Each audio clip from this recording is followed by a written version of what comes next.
boa noite. Vamos dar início, então, devagarinho aqui.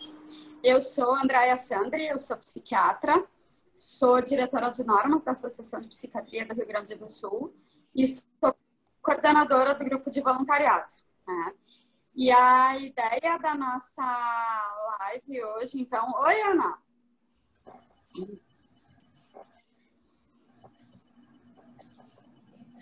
E a ideia, então, pessoal, já que vocês estão procurando, estão perguntando, é fazer... Oi, Ana, tudo bem? Sem som. Sem som.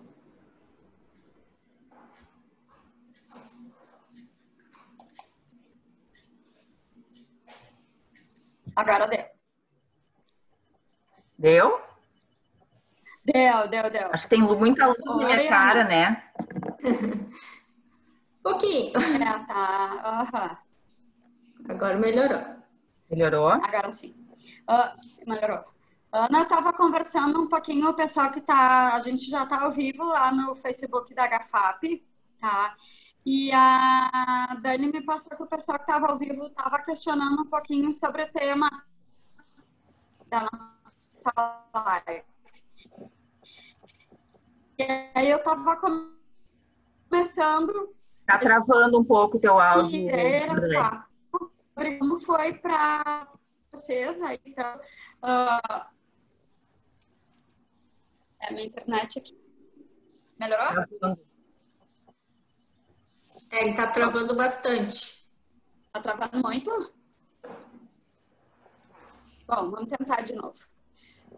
Então, assim, a ideia é a gente fazer um bate-papo de como é que foi esse tempo aí de pandemia, tanto para as pessoas que são usuárias lá da HFAP, quanto para os familiares, para as pessoas que convivem com esses usuários, enfim.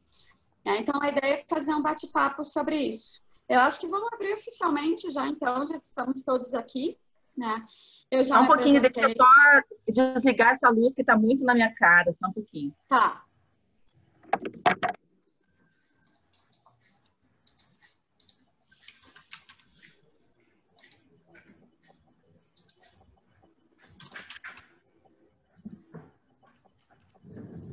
Ficou melhor, Ana. Ficou melhor. Melhor, né? Ficou melhor. Ficou. Eu tive que tirar os óculos também, fica com reflexo.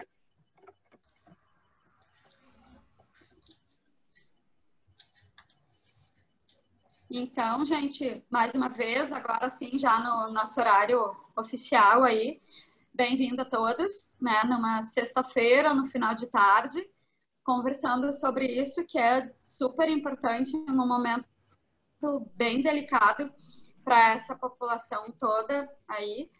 Então, fico muito contente de saber que vocês estão aí acompanhando com a gente. Isso é gratificante, é para isso que a gente criou esse grupo, para poder ter esses momentos cada vez mais, né?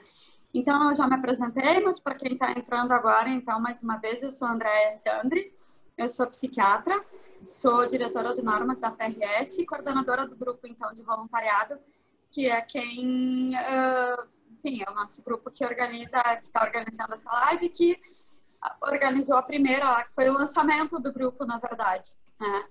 E aí, na primeira, lá também, no lançamento do grupo, já vou passar a palavra também, porque estava comigo lá naquele momento, a Ana Cristina Titzman. Ana, contigo, então, se apresenta um pouquinho. Boa noite, pessoal. Então, eu sou Ana Cristina Titzman, sou psiquiatra também, né? Eu sou coordenadora atualmente do Departamento de Psiquiatria Comunitária, lá da Associação de Psiquiatria, né, do Rio Grande do Sul. E o pessoal me convidou, então, para ajudar nesse bate-papo e a responder algumas questões que o pessoal tem alguma dúvida em relação à saúde mental, em relação a manejo de situações, né? Durante esse período de pandemia, né? E estou bem feliz aqui de estar com vocês nessa noite aí. Tá? Eu não sei se cada uma se apresenta e depois a gente começa, pode ser? Isso, eu acho que sim. Eu acho que sim. Cristina, contigo então agora. Então, eu sou Cristina Laporta, tenho um irmão esquizofrênico que frequenta a HFAP. De formação, sou assistente social, trabalhei a vida na área da saúde, sempre procurando trabalhar com a saúde mental. E acompanho assim, o trabalho da HFAP, admiro muito. O meu irmão está sentindo muita falta, né, das atividades presenciais. E estou aqui para questionar algumas coisas, colaborar com o que eu puder. Entenda. Obrigada. Dani. Olá, boa noite a todos. Primeiramente, obrigada pelo convite. Você está podendo contribuir aqui um pouquinho. Eu sou Daniela da Silva, sou psicóloga e sou voluntária lá na HFAP, onde eu realizo as reuniões com os familiares, né? Atualmente eu atuo na área clínica, aqui em Gravataí, Cachoeirinha, e trabalho com esse público voltado, né, para a esquizofrenia. E sempre muito envolvida lá com a HFAP, com o trabalho que nós fizemos lá.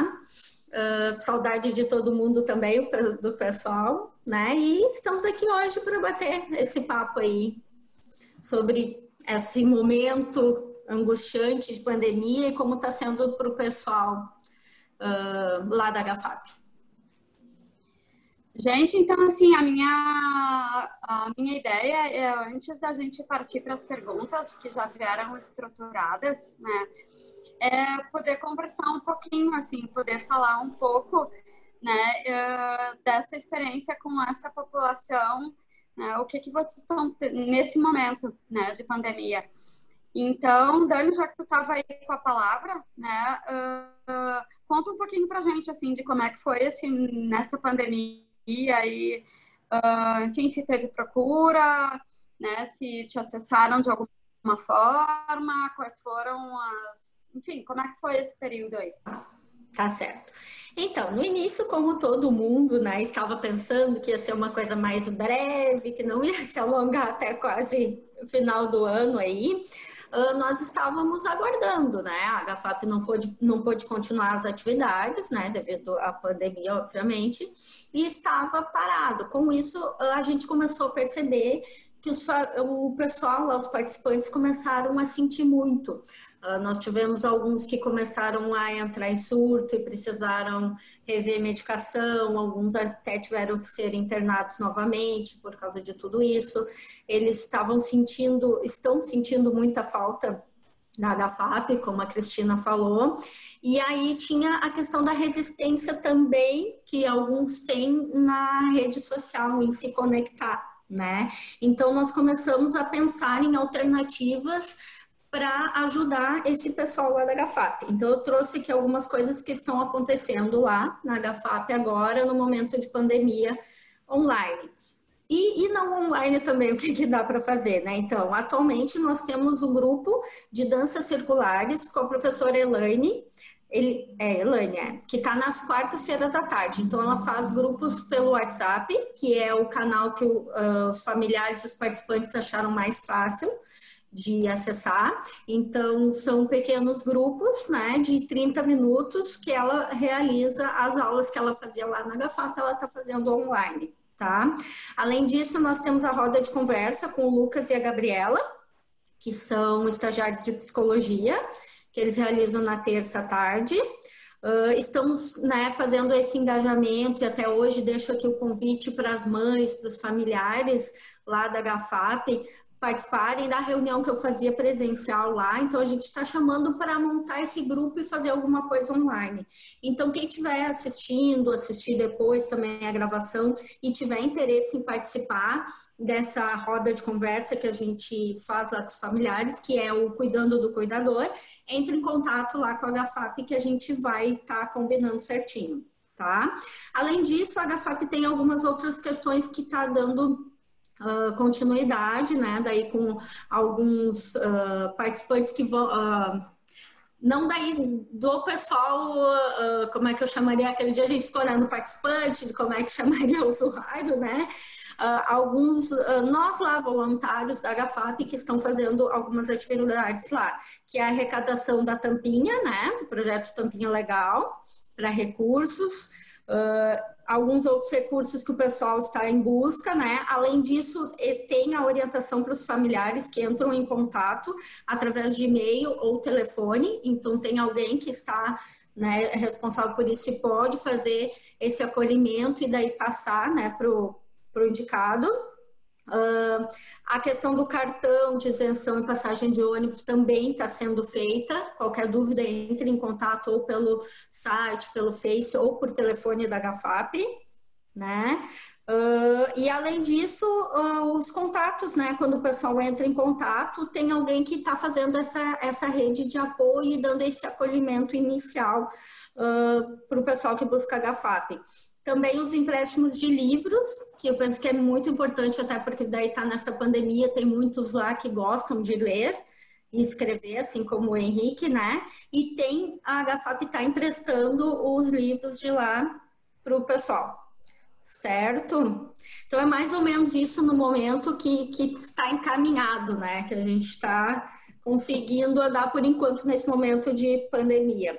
E eles estão gostando bastante, né? Os participantes até, eles têm utilizado muito a rede social, o Face, ali através do Messenger, os grupos de WhatsApp, para se comunicarem.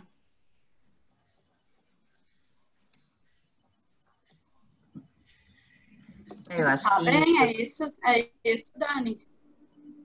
Por Obrigada. enquanto... depois a gente vai Isso, vão complementando. Isso. Cristina, e conta um pouquinho para nós aí da tua experiência com o Henrique. Como é que tem sido na pandemia aí? Como familiar, o que tu tem visto aí? Então, foi bem complicado, porque a minha mãe também adoeceu, foi óbito em maio, e na verdade o Henrique morava com a minha mãe, e ela foi a óbito e ele ficou sozinho. Mas ela já estava bem doente, e a minha irmã que cuidava dela. Ele simplesmente, agora que eu consegui tirar ele alguns dias de casa para dar alguma volta, assim, algum passeiozinho ao ar livre, porque ele tem muito medo de contrair o Covid, né? Ele não sai de casa, só vai na padaria e volta, ele vai no supermercado. A gente conseguiu organizar ele, faça as compras dele, porque eu e a minha irmã temos nossa ocupação também, dia a dia. Então ele faz as compras dele, a minha irmã cozinha para ele, mas assim, ele ficou na frente da TV todo o tempo, ele não aceita nada de tecnologia. Já tentei várias vezes, até algumas pessoas da HFAP se dispuseram a ajudar, conversar com ele, mas não adianta, ele não aceita. E então a gente está dando suporte para ele. Assim, ele não teve alterações, a medicação continua a mesma, só que a vida dele está muito parada, porque a vida dele era ir na HFAP, e algumas semanas comigo. Eu e ele bastante assim, infinidade, os dois. Agora eu consegui tirar ele às vezes de casa e levar na casa do meu namorado em Belém. A gente faz um churrasco só nós três, porque ele não quer conviver com mais ninguém. E ele assiste muita TV, então fica vendo aquilo das mortes, fica muito impressionado. Uhum. Mas conseguiu se manter estabilizado, precisou alterar a medicação, ele continua indo no psiquiatra dele. E a morte da mãe, ele não se abalou muito como a mãe, uma coisa já esperada. A mãe já com bastante idade, doente, então ele está preparado. E mora sozinho, a gente suporte. Não posso te dizer que tenha tido assim nenhuma piora muito. Não tem piora, ele só está assim de ficar em casa. Mas agora eu caminho 2 vezes por semana com ele, então porque ele engordou, né, de ficar em casa, a gente já tem uma tendência, ele engordou bastante, está parado. Então ele concordou em sair 2 vezes por semana e fazer caminhadas. E o que mais fala mesmo é uma atividade para ele. Se ele aceitasse entrar nas redes sociais, mas ele não aceita, né? Então ficou complicado. Ele fica perguntando, quando é que a GAFAP volta? Quando é que a GAFAP volta? Eu disse, não volta, eu acho, esse ano. Porque depende, quando as escolas voltarem, provavelmente vai voltar, mas as escolas não mesmo que voltem agora, acho que a GAFAP só o ano que vem, eu disse para ele. Então é isso. E ele não aceita participar dos grupos pelo WhatsApp? Não aceito. Uhum. Eu queria hoje estar com ele, queria que ele viesse na minha casa para ver essa live. Não quero. Uhum. Não? Ele não aceita nada assim, porque ele tem toque também. Então, para ele é muito difícil tudo assim. Como ele tem o toque até é mais grave. A questão da esquizofrenia nele, não alucina nem nada. Ele mais é o toque, então acho que fica difícil para ele. Ele confere aquilo do toque, ele teria que o ritual ia ser muito difícil, né? Eu acho que é por Muito isso a resistência angustiante. dele. Eu, inclusive, tinha dito que ia iniciar aulas de informática na GAFAP. Eu disse, tu vai ter que aprender. E aí começou, bem na época da pandemia, tu vai aprender informática. Porque ele escreve em 9 livros de poema, ele desenha quadros, ele é muito inteligente. Uhum. Eu disse, se tu tivesse a tecnologia contigo, tu ia poder avançar nas coisas que tu faz. Ele escreveu músicas, ele tem livro de músicas também. Tudo assim para dar para amigos, nada para vender. Nunca comercializou nada, sempre é para dar, né, para os parentes, para os amigos. Então, mas eu acho que ele ia iniciar as aulas de informática na GAFAP. Ele iria, isso ele já tinha sabido. Mas agora, né, como mas ele dorme bem, ele não teve assim, nenhuma dificuldade em relação. A Daniela está Aí antes da Ana dar umas dicas. Eu? Oi, Ana? Tá. Não, eu estava dizendo que aí antes da Ana dar umas dicas a esse respeito. Antes da Ana dar umas dicas a esse respeito, eu quero que a Ana fale um pouquinho, então, sobre a trajetória dela e o que ela percebe também, né, nos pacientes com esse diagnóstico aí percebeu durante esse período aí que a gente vem vivendo, né? Uhum. Não, eu acho que foi muito interessante esse relato da Cristina, né? Porque a questão, o cuidado número 1, né, para os pacientes que têm alguma doença que precise de tratamento medicamentoso, como é a esquizofrenia, o toque, é não parar o tratamento, né? Então, isso dele ter podido manter as consultas, né? Manter a medicação, assim, acho que é o cuidado número 1. E isso realmente, muitas pessoas acabaram perdendo acesso a seus tratamentos, né? Porque os locais, em alguns locais, se diminuiu, né? O número de consultas, se diminuiu o acesso. Então, isso realmente é uma coisa que agora as pessoas têm que retomar os seus tratamentos, né? Quem porventura interrompeu, né? Porque esse é um cuidado fundamental, né? Manter a medicação, manter as consultas, né? E a questão do apoio familiar, né? Isso que vocês relataram, né? Que inclusive aconteceu uma situação de luto na família, mas a família não se desuniu, né? Quer dizer, houve mantiveram esse suporte, né? Mantiveram esse cuidado com o familiar que tem mais dificuldade, né? E a questão com ele é encontrar realmente aquilo que é viável, né? Na verdade, não tem fórmula, né? Cada pessoa encontrar aquilo que é viável para continuar se ocupando, se organizando de alguma forma, né? A questão das atividades diárias, né? De poder ter alguma atividade, tipo, né? Até precisa sair para fazer as compras, ok? Com todos os cuidados, né? Mas, assim, de poder ter algum tipo de função, né? De atividade para se ocupar, né? Eu acho que, na verdade, é aquilo que a Daniela falou, né? A pandemia pegou todo mundo de surpresa. Inicialmente, a gente achou que ia ser uma coisa breve, né? Está se alongando e a gente não sabe ainda quanto tempo vai demorar, né? Então, as pessoas têm que se reorganizar de alguma forma, né? Esses tempos eu estava ouvindo, assim, a gente tem dicas na internet, né? De tudo que é tipo, mas eu vi alguém falando que eu achei interessante, as pessoas precisam se organizar como se não fosse terminar a pandemia, né? Como se, porque realmente a gente não sabe quando que se as coisas vão voltar, né, ao normal. Não vão voltar ao que era antes, isso é certo, mas essa questão de poder sair de casa tranquilo, né, a gente não sabe quando que vai voltar a acontecer. Então, a gente precisa organizar uma nova rotina, né?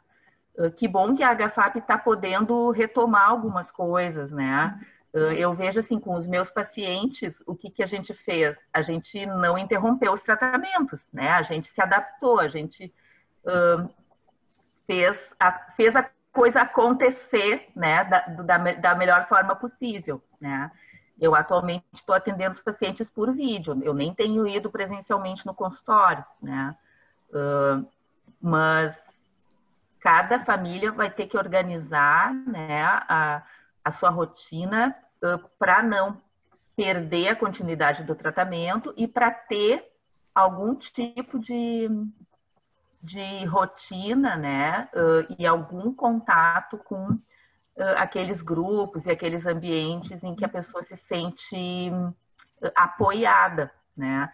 Porque essa questão do apoio, né, do não ficar sozinho, do não se sentir sozinho, é fundamental em meio a essa situação toda de isolamento, né? A gente encontrar as redes de uma outra forma, de um outro formato, né?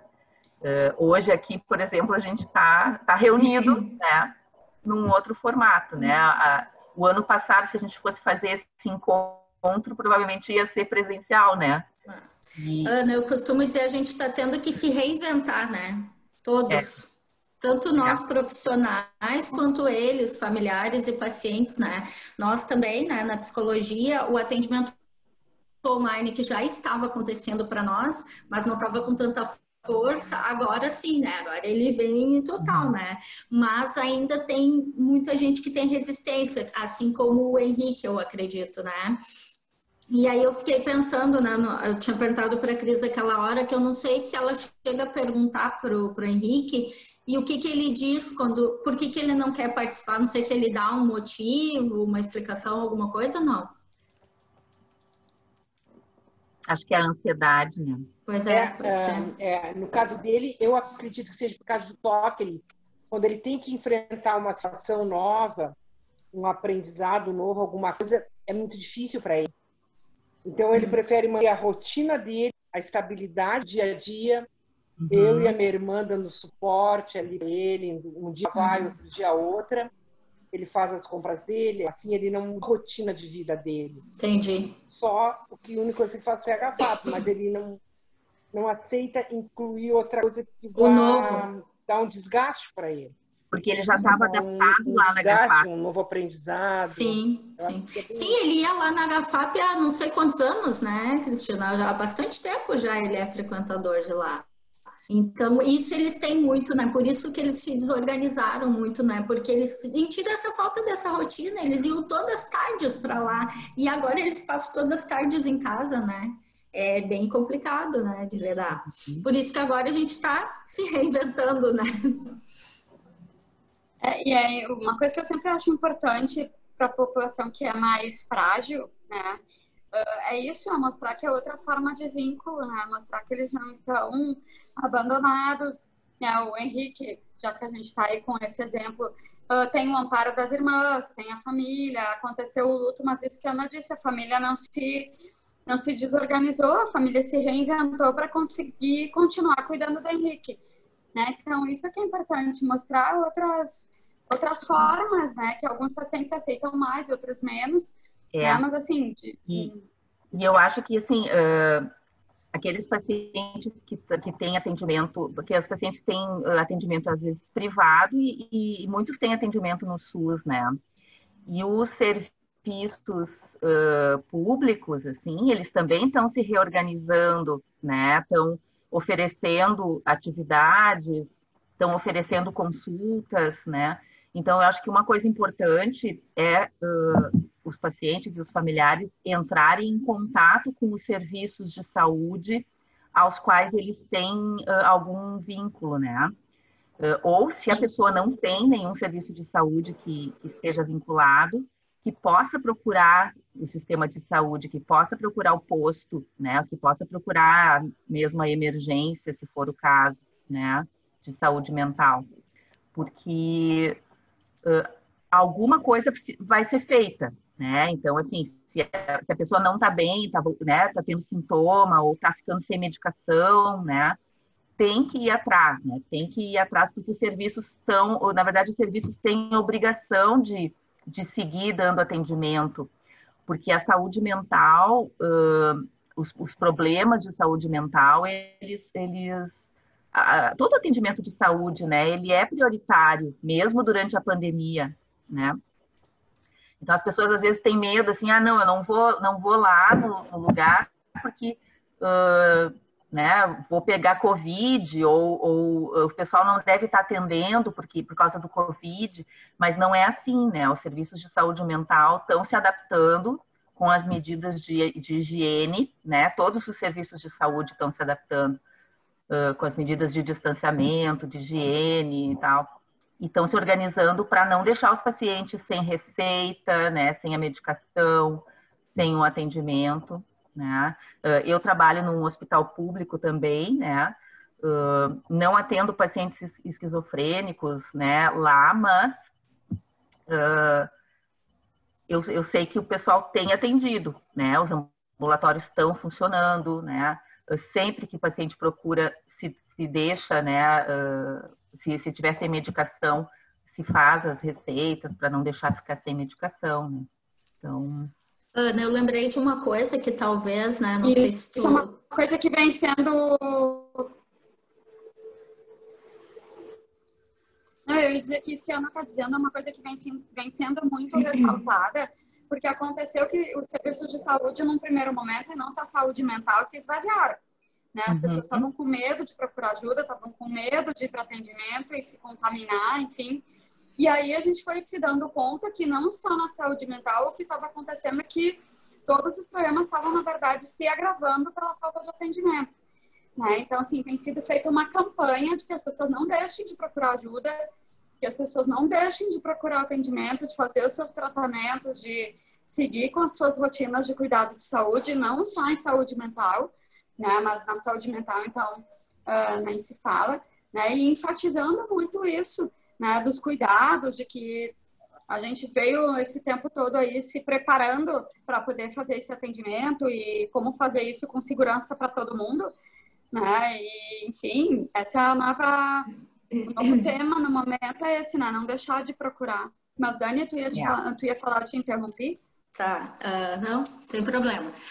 Não, eu ia dizer assim, que eu sei que muitos deles, eles têm aquele medo, aquela paranoia do sigilo e coisas assim, então eu queria ressaltar que não aqui, né, quando a gente vai fazer, seja um atendimento online ou até o bate-papo, é tudo seguro, é só quem vai estar assistindo, é quem está ali no grupo, por exemplo, se é eu e um paciente, é só eu e ele, ninguém mais tem acesso àquilo ali, porque eu acredito que esse possa ser um medo que passe pela cabeça de muitos deles, né? Então, queria deixar bem claro que não é, ninguém tem acesso ao bate-papo, a consulta que está sendo realizada, a não ser o profissional e o paciente, né? Sim, e é muito importante isso mesmo. Tomar esses cuidados, né? Que o paciente, quando está em consulta, que ele esteja num ambiente privado, né? Que ele tome esse cuidado de estar num num quarto ou numa sala Reservada, né? privada, e poder, né, ficar à vontade. Às vezes, quem tem carro, às vezes vai fazer a consulta dentro do carro, Uhum, né? Porque uhum, às vezes ali é mais reservado, uhum. né? O uso do Então, fone até, né? Porque aí outras pessoas não vão estar escutando que tu tá ouvindo, né? Então, existem meios hoje em dia de se fazer uso dessa tecnologia e de uma forma não invasiva, acho que daria para dizer, né? claro que não é igual E a ao uma mesmo consulta garante a presencial, né? privacidade. Mas Sim, sim. mas funciona, né? E é o que nós podemos agora, isso que nós falamos, né? Nós Ah, estamos nos reinventando também, nós profissionais, então é o que nós podemos fazer agora, então a gente tem que se É. adaptar, né?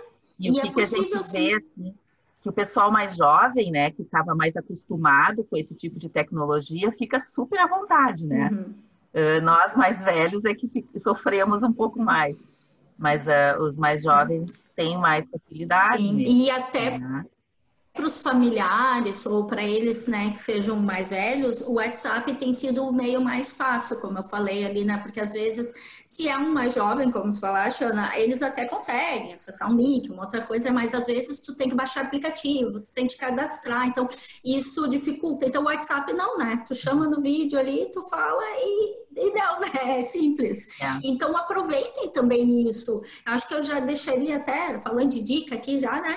Até deixaria essa dica para o pessoal. Falem daí com os amigos lá que se viam na HFAP, tenham contato, façam um vídeo, mandam uma mensagem, né? Não deixem de se comunicar. Uhum.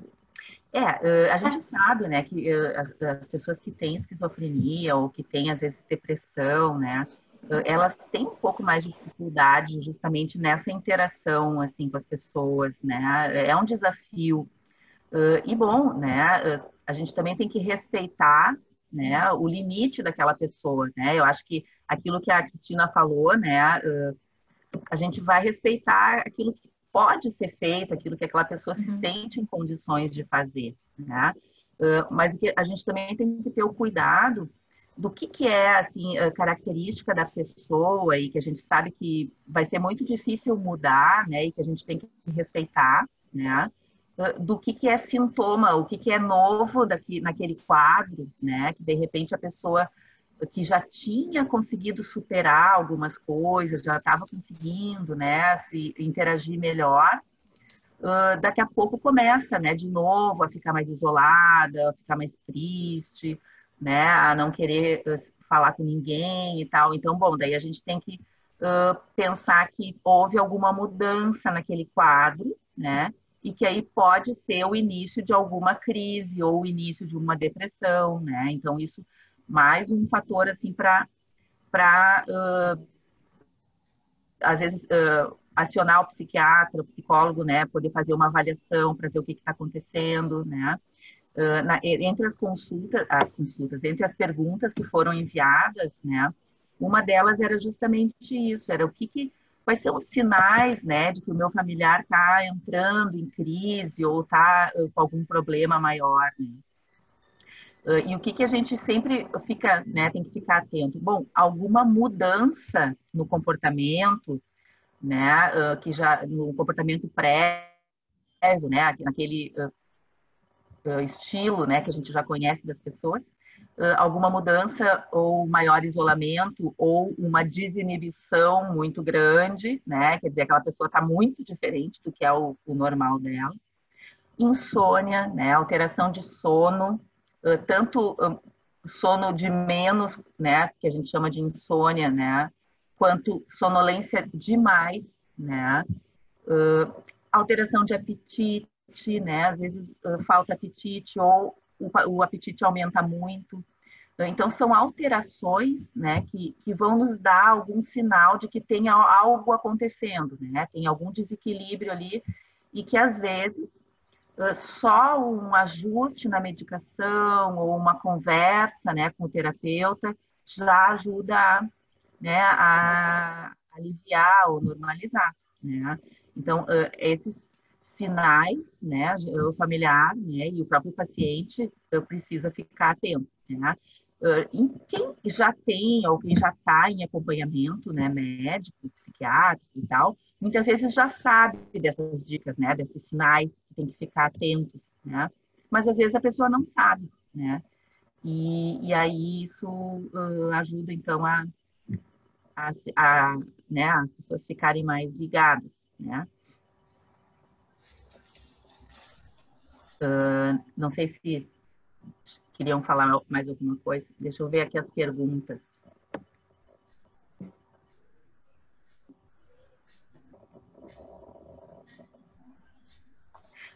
Uma das questões era isso, assim, era se o paciente começa a apresentar algum tipo de sintoma, começa a ter algum tipo de crise, né? O que o familiar pode fazer para ajudar, né? Acho que é uma coisa né, que a gente vai sempre orientar é que tente entrar em contato com o médico assistente, né? Com o psicólogo ou psiquiatra, né? Ou mesmo um médico clínico, né? Dependendo da situação, mesmo um médico clínico. Mas se for alguma situação assim mais aguda, né, que tenha algum tipo de crise mais intensa, né, às vezes tem que levar na emergência, né? Existem em Porto Alegre existem 2 emergências 24 horas, né, de saúde mental, uma para a Zona Sul e uma para a Zona Norte. E esses endereços estão no site da prefeitura também. Quem tiver dúvidas, né, estão no site da prefeitura, esses endereços das emergências de saúde mental, né. Uma outra coisa é a pessoa poder ficar né, num ambiente, sair de um ambiente que seja mais agitado, ir para um ambiente mais tranquilo, né, tentar respirar mais lentamente, e que, em geral, a crise de ansiedade, ela vem e vai embora, né? Então, a pessoa poder esperar passar aquela crise, se tiver alguma medicação à mão, né, ou já orientada pelo psiquiatra para usar quando necessário, né, poder fazer uso, né? E uma outra pergunta que veio é se o familiar podia mexer na prescrição, mexer na medicação, né, nesse período da pandemia. E, na verdade, assim, para mexer na medicação tem que ser com a orientação médica, né? Não dá para ficar mexendo, assim, sem falar com o médico, né? Mesmo que seja, de repente, tentar telefonar para o local, né? Para o serviço de saúde, né? Ter algum tipo de orientação, né? Às vezes, o médico deixa já combinado uma medicação se necessário, né? E aí, então, poder fazer uso dessa medicação, né? Mas mexer assim por conta própria a gente não recomenda, né? Tem mais de pergunta, Ana? Vamos seguir aí. Deixa eu ver aqui. Uma das coisas que o pessoal perguntou aqui em relação à troca do dia pela noite, né? Que o pessoal fica acordado durante a noite e dorme durante o dia, né? Essa é uma questão difícil, assim, muitos pacientes com transtornos mentais acabam fazendo isso, né? Principalmente quando não tem alguma atividade durante o dia, né? E às vezes o paciente com esquizofrenia, ele fica acordado de noite porque a casa está mais tranquila, né? Porque ele quer ficar, ele tem uma necessidade de ficar mais sozinho, né? E às vezes eles acabam fazendo essa inversão, né? Então, mas é importante, o sono da noite, ele é um sono muito importante, né? Para a manutenção da saúde mental, né? Então, sempre que possível, a gente tem que tentar organizar esse ciclo, né? Para que o sono fique a maior parte do sono fique durante a noite, que é um sono mais restaurador, né? Ele está mais de acordo com os nossos ritmos biológicos, né? E que o dia seja usado para atividade. E às vezes essa mudança, né, do ciclo sono-vigília precisa, às vezes, ser um tema da consulta mesmo, né, da consulta com o psiquiatra, para fazerem um planejamento de como vai ser feita essa reorganização, né? Em geral, a pessoa vai ter que combinar um dia para tentar fazer essa troca e aí fazer o esforço de não dormir durante o dia, né? E aí poder regular de novo, né? Eu sempre combino com meus pacientes, assim, 1 hora limite, né? Mesmo pacientes adolescentes, assim, né, que eu sei que gostam de ficar, né, jogando, né, na internet e tal, porque, tipo, 10, 11 da noite é a hora que o pessoal entra, né, nos jogos, na internet e tal.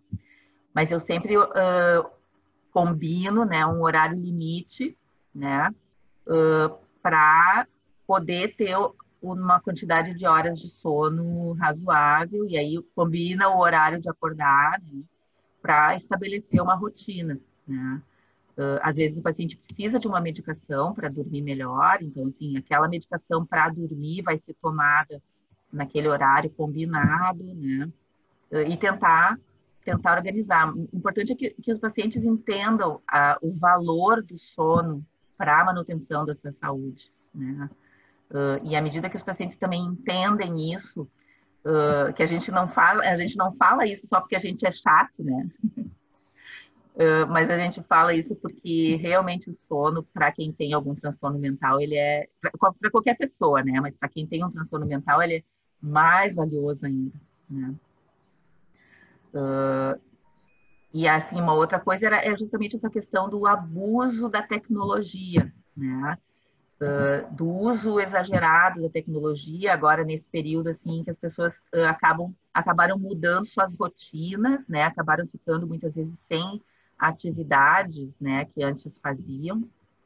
E aí não tem jeito, realmente tem que ter um cuidado à medida que esse uso do videogame, né, ou televisão, ou outras, né, distrações assim tecnológicas começam a tomar uma proporção muito grande na rotina da pessoa, né? Começam a atrapalhar a rotina, por exemplo, de alimentação e de sono, né? E o interesse das pessoas por outras atividades, a gente tem que, né, ficar alerta, porque daqui a pouco pode estar se desenvolvendo uma dependência, né, à tecnologia. E aí é como todas as dependências, né? Ela precisa ser tratada, precisa ser o uso precisa ser controlado, regulado de alguma forma, né? E a pessoa precisa tentar restabelecer uma rotina, né, de alimentação, de sono, e encontrar outras formas de se ocupar, né? Muitas vezes não precisa suspender totalmente, né, o uso, mas precisa ter uma redução, né, de horas, né, por dia. Né? Então, E, isso Ana, também é importante levar na consulta para conversar a respeito, né? Exato. Eu queria acrescentar assim nessa questão que a gente está falando da tecnologia também, né? E aí falamos ali, né, como a Cris falou do Henrique, que ficou muito tempo olhando só TV e tudo, né? É preciso cuidar isso também. Agora parece estar um pouquinho menos, mas no início isso estava muito assim, onde a gente só via desgraça e morte, isso e aquilo outro, e aquilo ali vai deixando. Quem já não tem um transtorno já fica mal, tu imagina quem tem.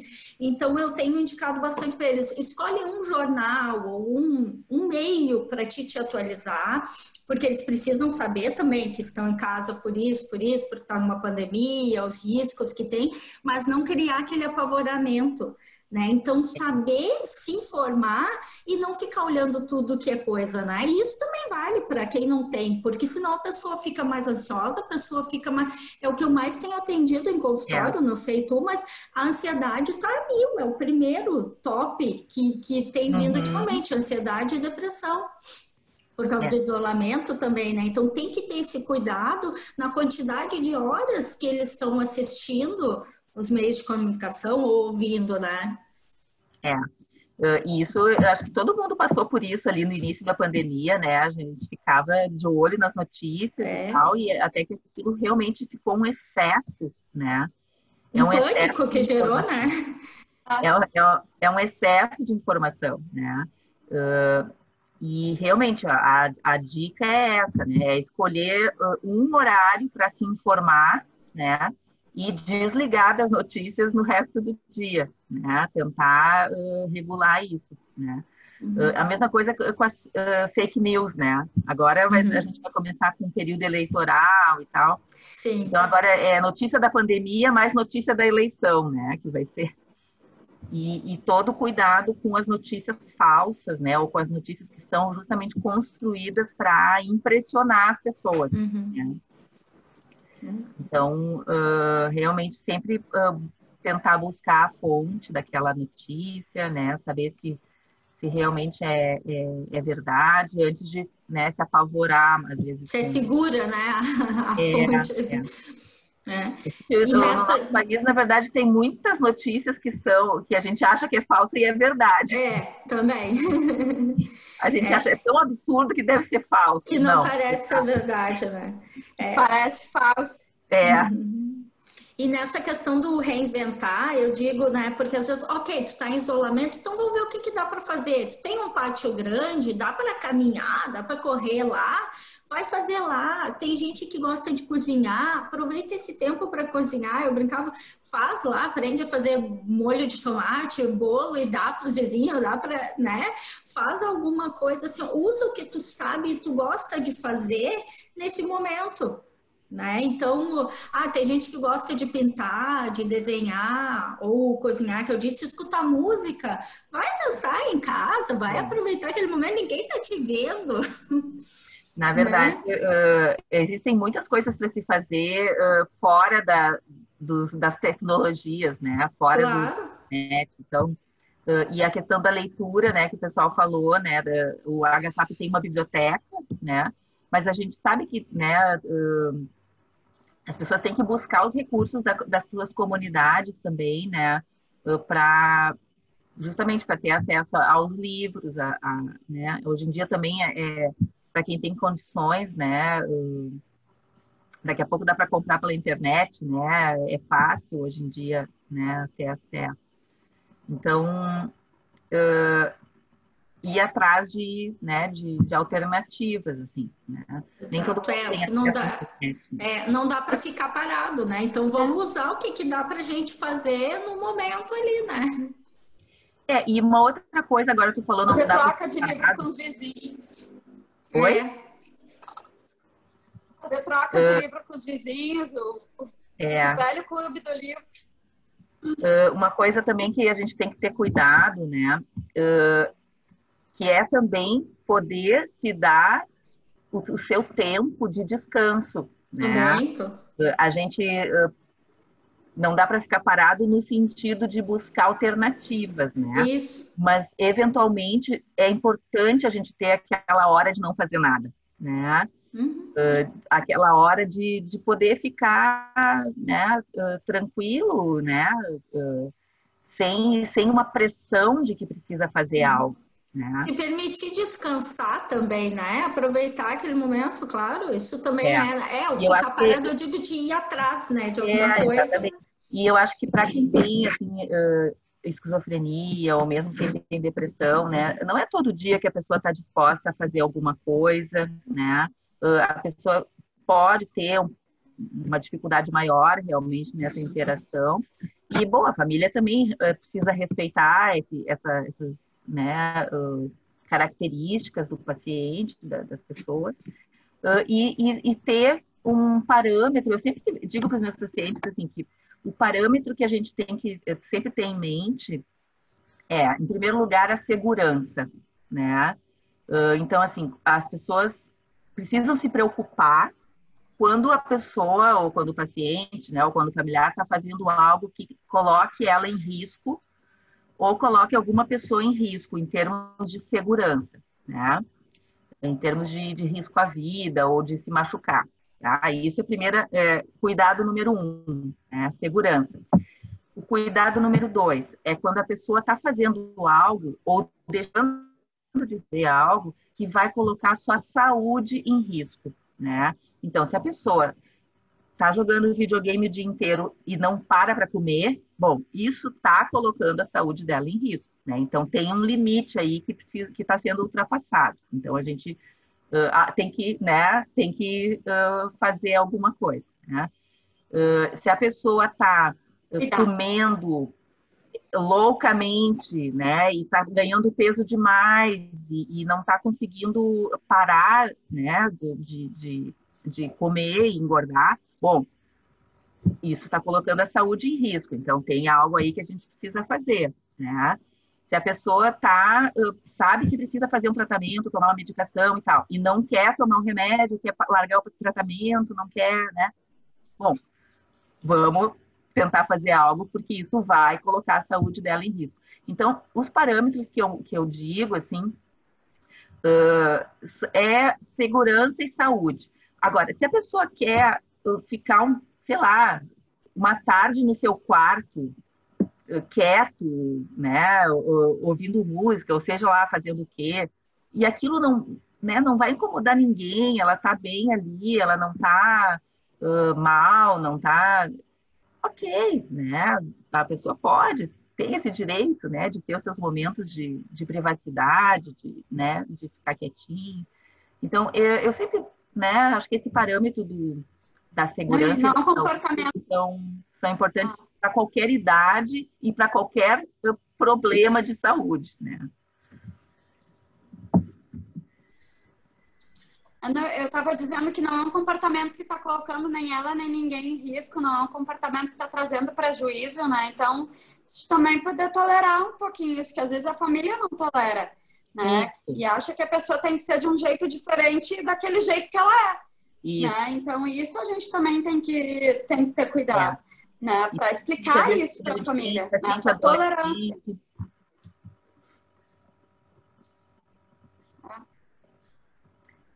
Na verdade, é importante que a Ana, pessoa tem mais perguntas? tenha momentos de privacidade. Uhum, Tem mais perguntas, Ana? Tem, vamos ver.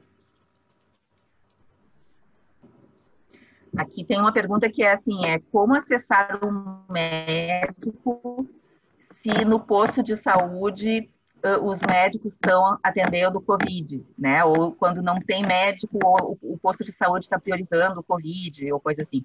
É aquilo que eu tinha dito antes, né? Os serviços de saúde mental, eles seguem funcionando, né? Os serviços de saúde, eles estão atendendo o Covid, mas eles também estão atendendo as outras coisas, né? Então, se naquele posto não tem médico, em geral, a gerência distrital daquela região, ela vai designar um outro posto para dar cobertura para os pacientes daquela região, tá? Então, na verdade, é uma responsabilidade da Secretaria de Saúde, né, dos municípios, disponibilizar o atendimento para as pessoas, né? Então, se naquele local não tem médico, vai ter algum local que vai estar dando essa cobertura, tá? E quando é uma situação mais urgente, né, que a pessoa esteja realmente muito alterada, falando em suicídio ou com algum tipo de problema mais sério, levar na emergência. Oi? Eu vou avisar a Sandra aqui que o microfone dela tá. O microfone da Sandra tá aberto, eu vou avisar aqui. Ah, tá. Deixa eu ver aqui. Deixa. Aqui tem uma pergunta que é como elevar o ânimo do familiar quando ele está muito triste, né? Bom, isso é muito individual, né? A gente tem que primeiro entender o porquê daquela tristeza, né? A gente às vezes precisa também diferenciar o que é tristeza normal, né? De uma tristeza mais prolongada e que aí pode ser realmente um quadro depressivo, né? E aquela pessoa que está se sentindo muito triste, muito deprimida e aquilo não passa, né? Isso precisa de avaliação médica mesmo, né? Porque pode ser uma depressão, né? E esse momento que a gente está vivendo, ele é um momento que ele propicia muito as pessoas, né? Ficarem mais tristes, mais deprimidas. E aí entrou um aviso aqui no meu computador, deixa eu ver aqui.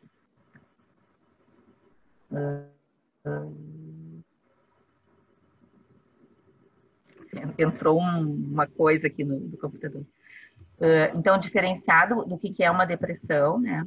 E, às vezes, se a pessoa está deprimida e já está em tratamento, né? Já está tendo algum tipo de ajuda para essa depressão e tal, às vezes não adianta o familiar ficar insistindo, né? Para ela mudar de ânimo, né? Às vezes, quando é uma depressão, a pessoa não consegue, né, se sentir diferente e vai precisar realmente fazer um tratamento para isso, né? Mas eu acho que, assim, quando a pessoa está triste, mas daqui a pouco responde, né, a uma conversa, um convite para dar uma caminhada, né, dar uma saída, pegar um sol, né? Às vezes, quem tem animal de estimação, né, os animaizinhos, eles ajudam bastante, né, as pessoas a ficarem mais tranquilas, a se divertirem, né, porque eles também são divertidos, né, e podem brincar e tal. Então, poder propiciar algum tipo de situação que vai aliviar aquela tensão, né? Mas a primeira coisa é poder diferenciar se aquilo é uma depressão ou se aquilo é só uma tristeza passageira. E aí tentar entender o que está acontecendo, né? Deixa eu ver aqui. E aí, nessa tua colocação, Ana, entra aquilo que tu tinha falado há pouco, né? Passar uma tarde no quarto não quer dizer que ela tá depressiva, né? Uhum. Até como todos temos direito, às vezes as pessoas hoje em dia estão confundindo muito isso, né? Eu tô triste, eu tô depressiva. Eu não posso, então, ficar triste um dia ou alguma coisa assim. Então, dosar, né? O que é aquilo ali tá se repetindo todos os dias, seguindo? Foi uma vez que outra. Que a pessoa tem direito também de, hoje não tô legal, quero ficar mais quietinho, né? Agora, essa questão do o que fazer quando estão tristes, tentar, tipo isso que a gente já falou há pouco, né? De fazer, reinventar, tentar fazer alguma coisa diferente com ele. Não desistir de convidar, vamos dar uma caminhada agora, assim, né? Vamos usar máscara, não vai num lugar onde tenha muita gente. O que dá para fazer em relação a isso nesse momento, né? Vamos assistir um filme juntos, né? Inventar algo que possa fazer ali para tentar tirar aquela pessoa daquele momento, né? Alegrar, fazer algo que ela gosta, ou como eu brinquei ali, dançar. Vai, tem tanta gente que eu sei lá que elas faziam as danças circulares. Dança, pega ali o pai, a mãe em casa, o irmão que tem, né? E faz um concurso de dança, sei lá. Uhum.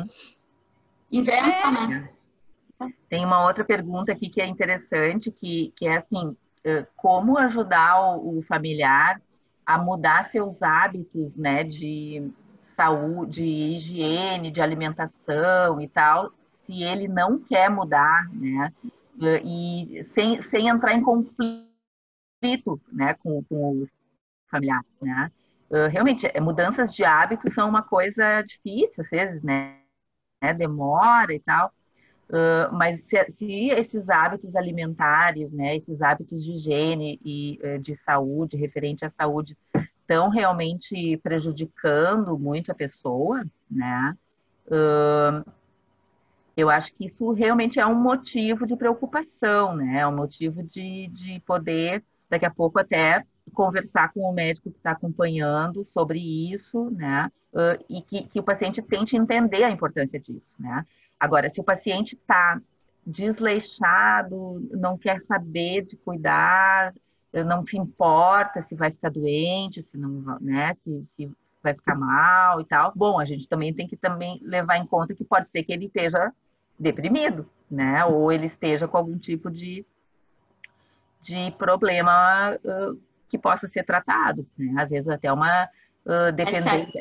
A gente sabe, assim, pessoal que fuma, né? Ou que, sei lá, tem vários tipos de dependência, né? Tudo isso é assunto para consulta médica, né? O familiar, eu acho que tem que tentar não ficar sozinho nisso, né? Nessa batalha e tornar isso uma batalha, né?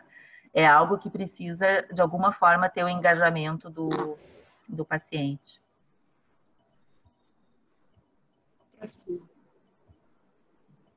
Tem mais perguntas, Ana? Mais perguntas? Tem. Não?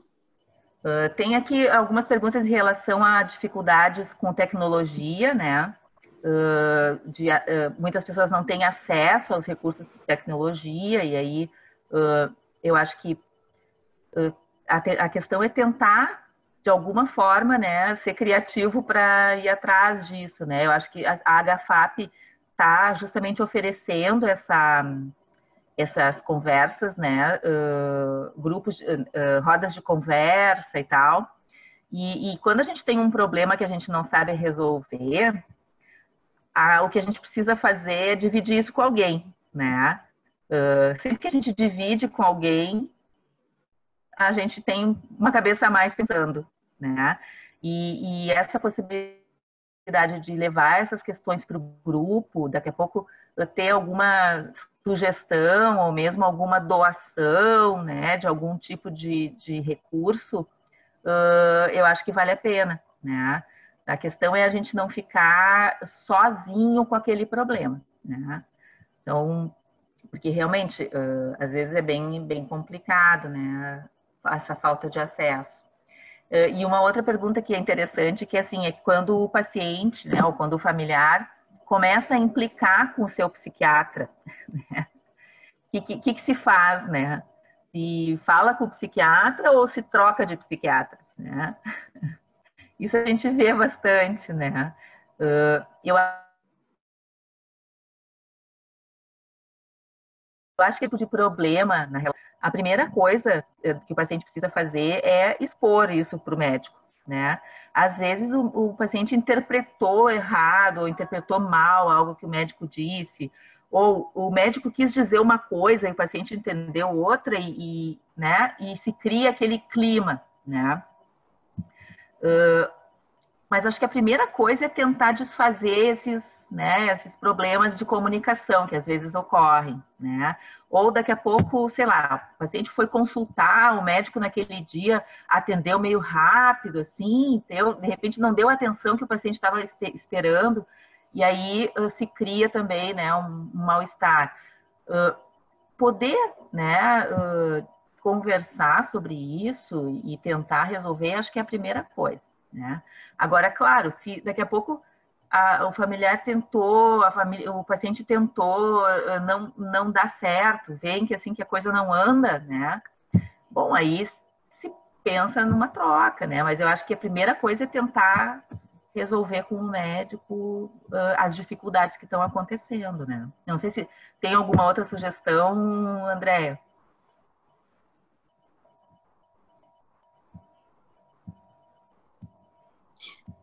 Não, eu estava pensando exatamente sobre isso, assim, de como é importante a gente, principalmente quando a população é mais frágil, a gente ter esse apoio de familiar também, né? E às vezes é isso, às vezes é trazer para a conversa, às vezes é dividir, né? Às vezes até com a própria equipe, não só com o médico, mas com a própria equipe que faz esse cuidado, esse mal-estar, enfim, esse descontentamento que está acontecendo, e tentar resolver, né? E bom, e aí juntos também tentar tomar as decisões, né? Se é momento de trocar, se não é momento de trocar, enfim, né? Mas fazer isso juntos, sempre tendo, porque uma população mais frágil, normalmente ela não é atendida por uma única pessoa, né? Então, assim, ter essa equipe junto e poder tomar essa decisão, poder dividir isso em equipes que a Ana está falando, né? Quando a gente divide, fica mais fácil de pensar, né? E se tem uma equipe atendendo, então vamos dividir com a equipe, né? E vamos tentar resolver isso. Solução, né? Exato. O que não pode é a pessoa ficar sem atendimento, né? Exato. Então, assim, sempre tendo a consciência disso, que todo mundo tem que trabalhar pelo bem desse paciente, né? Esse paciente, essa questão é que é a prioridade. Né, e que a equipe está ali para cuidar dessa situação, né? Desse paciente, dessa situação que está acontecendo. E outra coisa, né? Desculpa. Não. Outra coisa que eu ia acrescentar, né, que por isso na terapia, acredito vocês também, a gente sempre inclui a família, né, por isso da família também estar presente, porque às vezes Se o paciente não fala que está tendo um problema, seja com psiquiatra ou com psicólogo, o familiar pode trazer aquilo, né? Olha, ele não anda querendo fazer tal coisa, né? Então é muito importante esse contato, né? Para que a gente possa estar alinhando as informações, né? Porque às vezes o paciente não fala, mas aí o familiar vem e fala, então, né? Então é fundamental essa troca, paciente também como profissional. E eu acho que as pessoas têm que ter muito em mente que o tratamento psiquiátrico é um processo, né? Ele tem uma caminhada, né, ao longo do tempo, e ele vai ter fases, né? Ele vai ter momentos diferentes, né? E é uma construção também de uma relação, às vezes, com o profissional, né? Então, às vezes, no início, assim, né, pode dar algum tipo de tropeço, né? Mas, às vezes, é como num outro relacionamento. Se a gente não desiste, né, daqui a pouco a coisa engrena, né? Ou não, né? Daí, se não engrenar, bom, a gente vai partir para uma outra tentativa. Mas eu acho que é importante dizer isso, que é um processo, né, que vai se aprimorando essa comunicação. Isso. Mais alguma questão? Não sei se tem mais alguma pergunta? Não, assim, acho que ela estava mais ou menos por aí, assim, né? Tem muitas essas questões da tecnologia, né? Quando o paciente não quer ou não pode, né? Acho que a gente tem que sempre tentar também, claro, levando em conta aqueles parâmetros que eu falei da segurança e da saúde, né? Respeitar, né, o jeito do paciente. A gente tem que ter em mente que o paciente, mesmo com doença mental, né, ele é uma pessoa que precisa ser respeitada, né? E assim, a gente só vai contradizer aquilo que ele está querendo, né, quando existe realmente algum risco envolvido, né? Senão, a questão é poder respeitar, né, e tentar manejar da melhor forma, né? Porque, né, realmente são esses processos aí que precisam ser, né, traçados aí, Cuidados, né? em conjunto, né?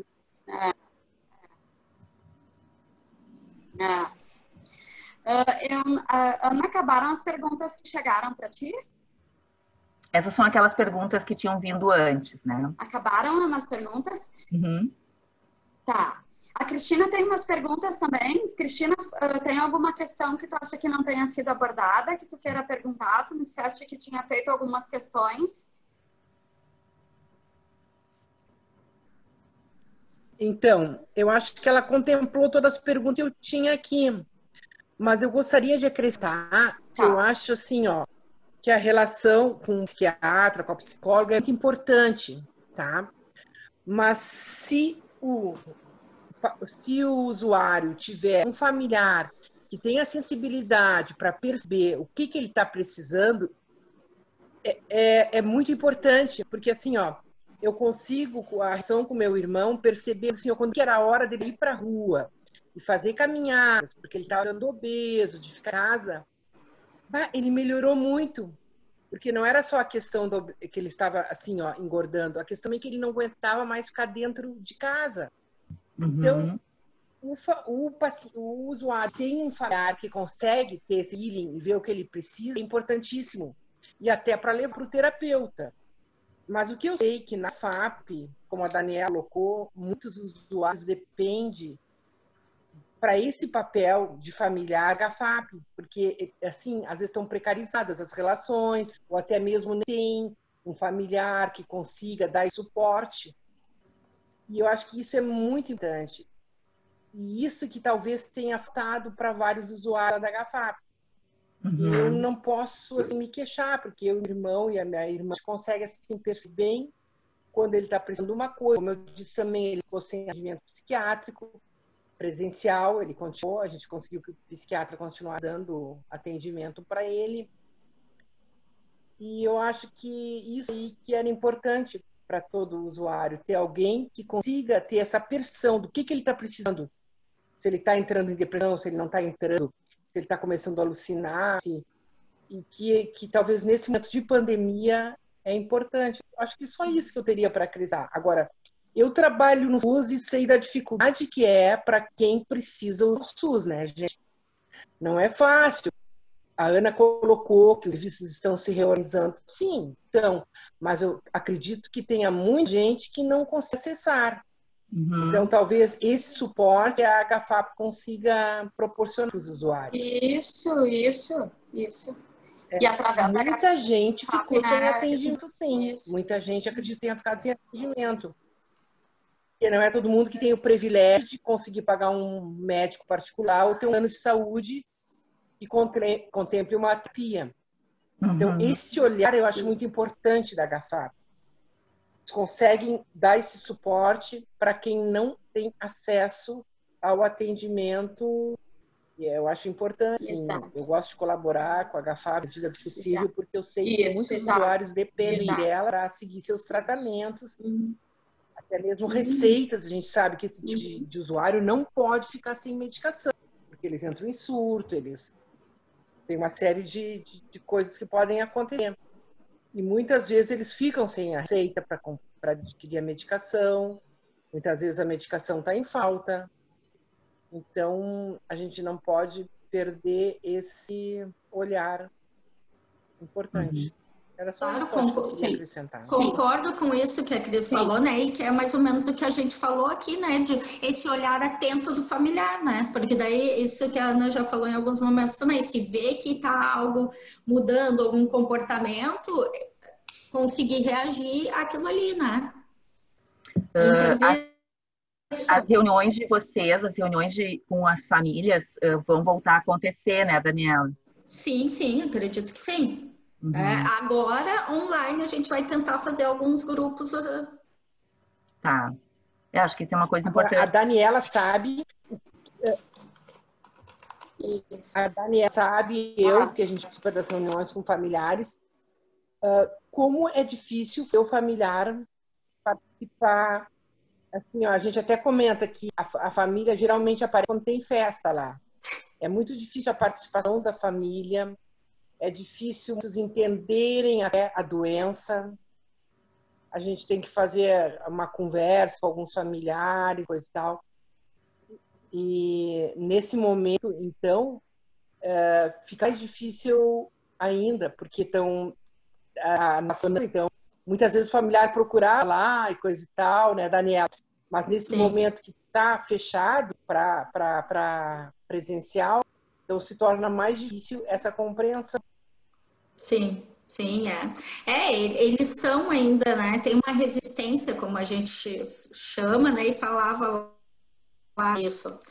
Mas por isso que a gente está tentando, e eu já deixei aqui o convite, né, para o pessoal que tiver interesse lá em participar dos grupos que a gente vai estar montando.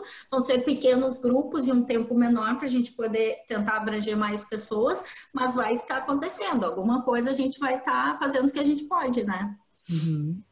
Eu acho que uma coisa esse trabalho com familiares é importante. É muito importante, porque é o familiar que está ali com o usuário no dia a dia que tem que perceber quando ele não está bem, quando ele precisa de ajuda do médico, quando ele precisa retomar alguma coisa. E eu acho que a HFAP conseguia, mesmo que não nas reuniões de familiares, mas fora, com os atendimentos da social, da psicóloga, e até mesmo voluntárias, conseguia dar para o familiar esse suporte. Muitas vezes, quantas mães chegam lá e não aceitam a doença, não aceitam o diagnóstico de esquizofrenia? Isso tem que ser trabalhado com as mães, os pais, para que aceitem. Não é assim de um dia para o outro. Eu acho que esse papel a HFAP faz muito bem, tanto com as voluntárias como com os técnicos que estão lá. E espero que a gente consiga voltar logo aos atendimentos presenciais. Vamos ver, né? Que deve estar fazendo falta muita gente isso. Isso. Gente, olha só, estão chegando alguns comentários aí pelo Facebook. Eu vou ler alguns que chegaram aqui, tá? Da Berenice Fonseca. Oi, Cristina. Vi o filme Toque Toque, que trata desse assunto de maneira mais leve e acho que seria interessante o Henrique assistir. Gostaria de saber o que a doutora acha.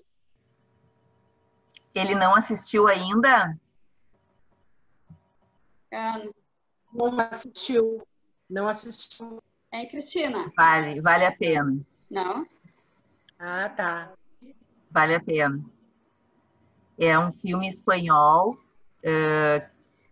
que é muito divertido, né? E fala sobre toque, sobre vários pacientes vários personagens que têm vários tipos de toque, né? Porque o toque tem uma variação, assim, né? De apresentações.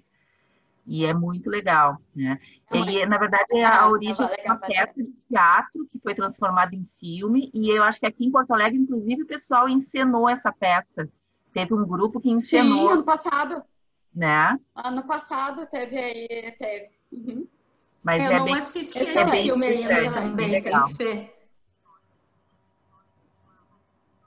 Porque é isso, na verdade, as pessoas poderem entender que ter tem uma mais um comentário chegando aqui. Né? É uma coisa que ninguém gostaria de ter, mas é como qualquer outra doença, né? Eu precisa, em primeiro lugar, a gente precisa saber que tem, né? E a gente precisa buscar os recursos para lidar com isso, né? Como qualquer outra doença. E por isso que às vezes é difícil também para as famílias aceitarem, porque tem muita questão de estigma, mas o que a gente precisa é justamente, né? Ir contra esse estigma, né? E eu acho que o filme ele pega a coisa bem de uma forma que tira muito o estigma. Leve. Chega a ser leve até, né? Chega a ser leve até. Tem um outro comentário aqui, da Cecília Kepler.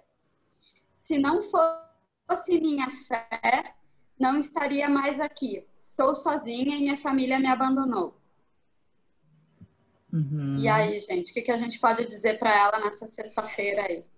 Eu acho. Já que a gente está falando de abandono, de isolamento, né? Mas ela tem fé, né? De alguma forma, ela se sente parte de algo, né? Ela se sente amparada por essa fé, né? E realmente a espiritualidade é uma coisa que protege muito as pessoas, né? Para enfrentar qualquer coisa, né? Qualquer tipo de doença. E hoje, né? Então, assim, ela está dizendo que ela está aqui em função da fé e ela está assistindo esse evento. Então, assim, ela segue lutando, segue buscando, né? Eu acho que é por aí, né? E, assim, sempre poder, apesar de estar sozinha, né? Poder buscar as oportunidades de estar em contato com outras pessoas, né?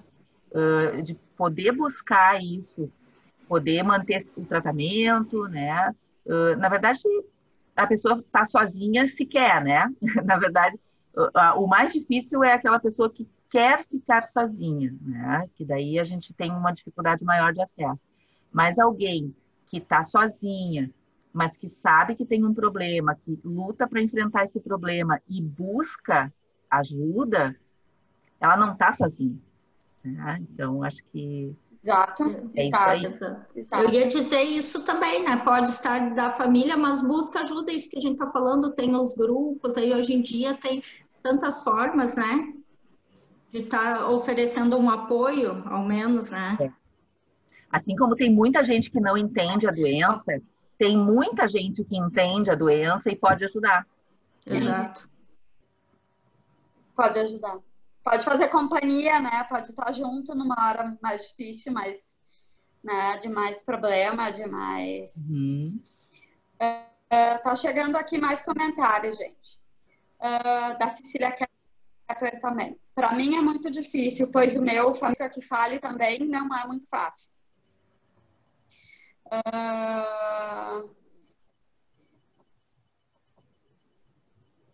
E o pior também é a falta da medicação. Esses são os comentários da Cecília. Uhum. Eu não sei se tem mais perguntas pelo Face aí.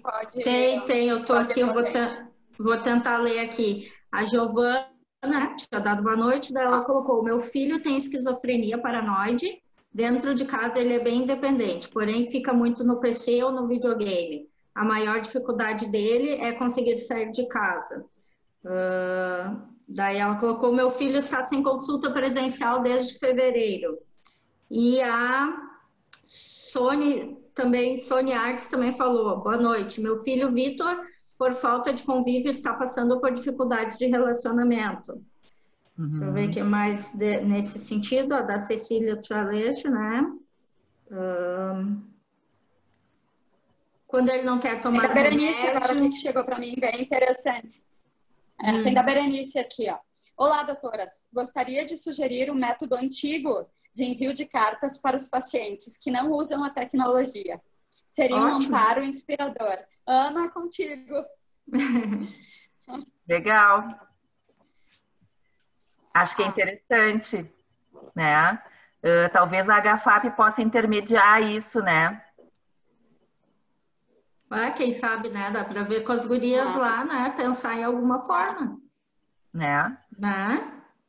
O envio de carta... porque se a gente for pensar, hoje em dia a gente se comunica muito por e-mail, né? Na verdade, exato, o pessoal mais jovem não usa mais e-mail, né? A gente que é velho que usa e-mail. Mas as cartas, né? Assim como os livros, né? Eles são muito eficientes. Claro, como companhia, né? Para estar junto nesse momento, né? Excelentes companhias. Tem mais perguntas aí no Face, Dani? Deixa eu ver aqui. Eu fiquei preocupada com essa pessoa que disse que está sem acesso à medicação, né? Pois ela disse que o filho está desde fevereiro, não sei de onde ela é, eu não consegui ver aqui. Mas aí, desde fevereiro eu entendi que está sem consulta presencial, mas não está tendo nenhum tipo de atendimento. Pois ela não especificou, ela só disse que está sem consulta presencial desde fevereiro. Mas eu acho que assim, a falta de medicação não pode acontecer, né? Na verdade, precisa ser, nem que seja substituído por alguma outra medicação, né? Sim. Hoje em dia, isso é uma coisa bem importante, tá?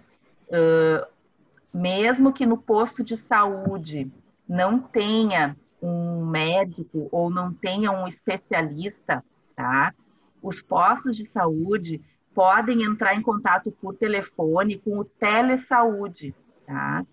O telesaúde é uma consultoria, os médicos ou a equipe de saúde do posto de saúde faz contato com o especialista através do telefone e recebe todas as orientações sobre o caso daquela pessoa, né? Ai, que legal!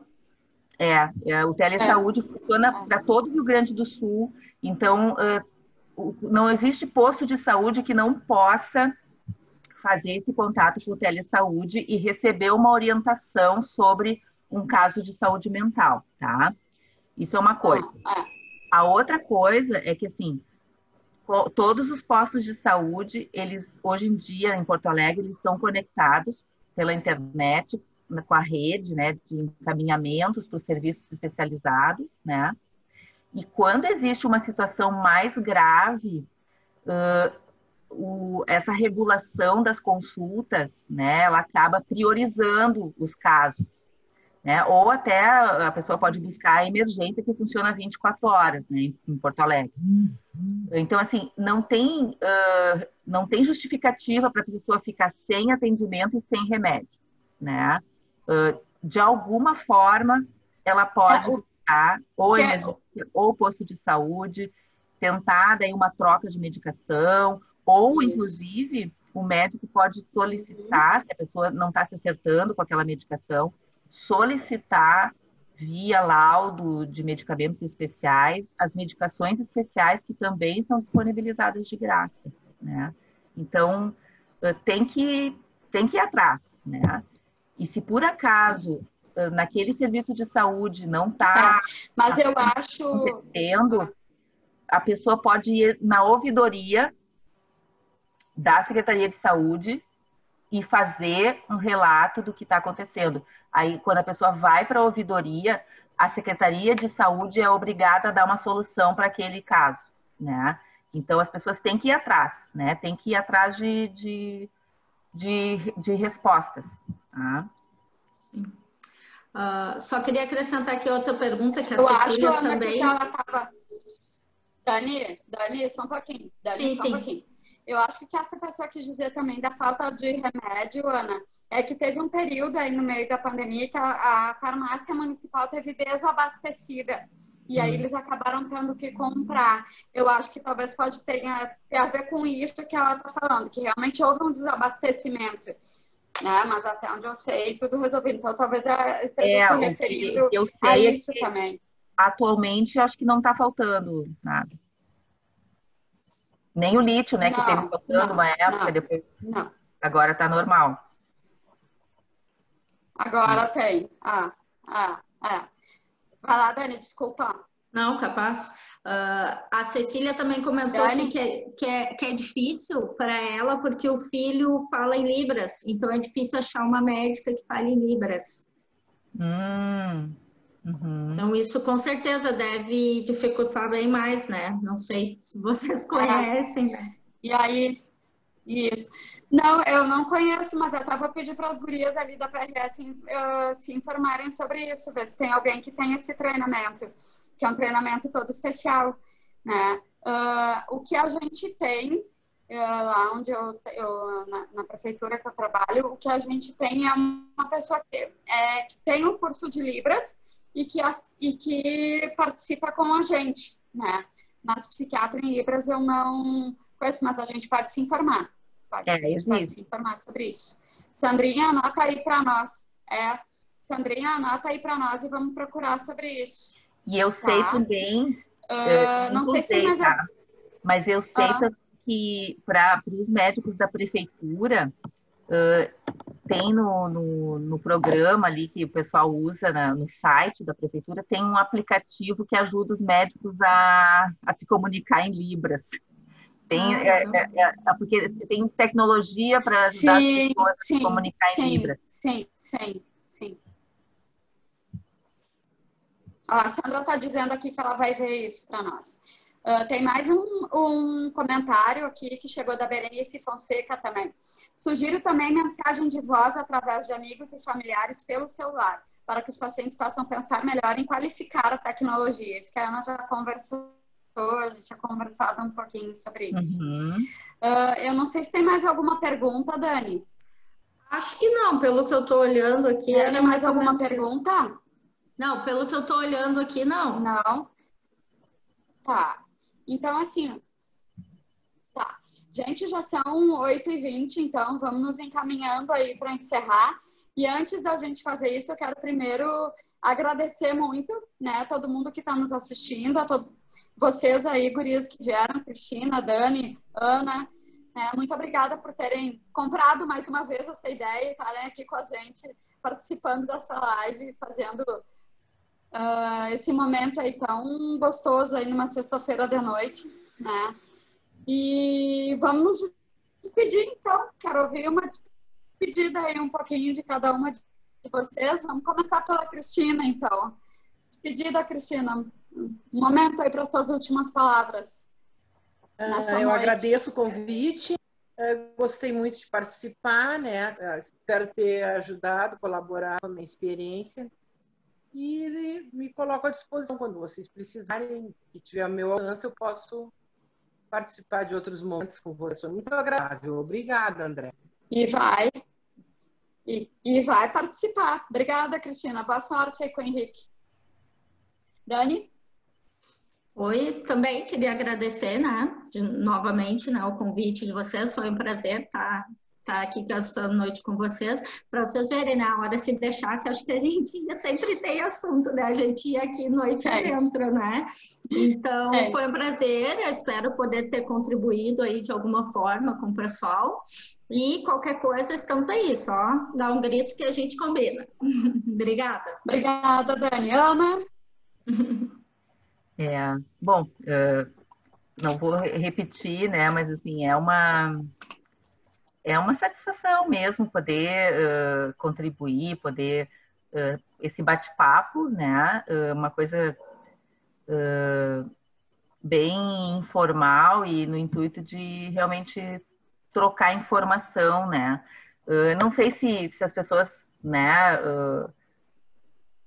ficaram satisfeitas assim com as respostas, mas assim tem muitas coisas que não tem solução mágica, né? Ou não tem uma resposta pronta, né?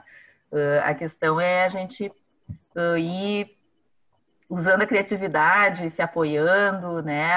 Aproveitando as oportunidades e os espaços que vão surgindo, ou fabricar esses espaços, né? Que é o que a gente acaba tendo que fazer, né? Mas o importante é mesmo em meio a toda essa dificuldade, né? Saber que não dá para desistir, né? A gente tem que seguir lutando e a gente vai fazer isso em conjunto, né? Sempre que eu puder colaborar, estou aí à disposição.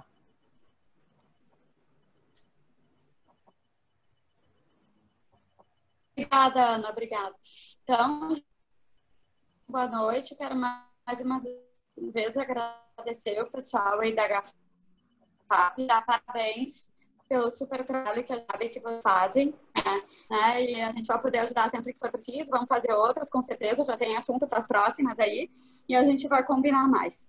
Tá bom, pessoal? Um bom final de semana para todo mundo. Uma boa noite. Um bom descanso. Beijo enorme. Se cuidem todos. E até uma próxima.